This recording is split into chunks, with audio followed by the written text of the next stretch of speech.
আচ্ছা, ব্যাপারটা হচ্ছে মানে এভাবে বলি আমরা যে সাউথ কোরিয়া যে অবস্থায় আছে ওরা আমাদের থেকে অনেক ভালো অবস্থায় আছে, কারণ আমাদের উমেন্স টিম মাত্র সিনিয়র টিমটা মাত্র এই বছর হচ্ছে এফসি কাপ কোয়ালিফাই করলো।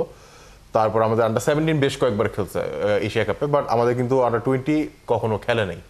ইভেন আমরা বিগত 5 বছরে 12টা ম্যাচ খেলে মাত্র 2টা জয়, অথচ এই টুর্নামেন্ট খেলে আমরা 2টা জয় পেয়েছি।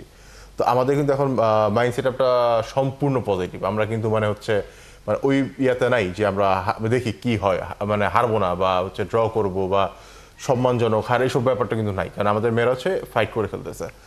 তো কালকের যে লাউসের সাথে কোরিয়া ম্যাচটা খেলেছে, আমি বলবো যে লাউস খুবই হার্ড টাইম দিয়েছে কোরিয়াকে, এবং হচ্ছে আমি সবগুলো অ্যানালিসিস রিপোর্ট দেখতেছিলাম বিভিন্ন টিভি চ্যানেলের।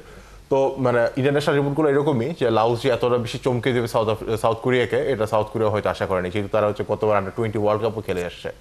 তো এই ধরনের টিমের সাথে যদি আপনি সাহস নিয়ে খেলতে পারেন, আমরা যদি না হেরে যাই খুব বড় ব্যবধানে, আমরা তো আসলে স্বপ্ন দেখতে বাধা নেই। কারণ হচ্ছে আমরা যদি বেস্ট সেকেন্ড রানারগুলো দেখি, ইরানের গোল ডিফারেন্স হচ্ছে সম্ভবত, সরি জর্ডান এক নম্বরে আছে, জর্ডান হচ্ছে 12, গোল ডিফারেন্স 12, আমাদের হচ্ছে 10, ইরানের হচ্ছে 5।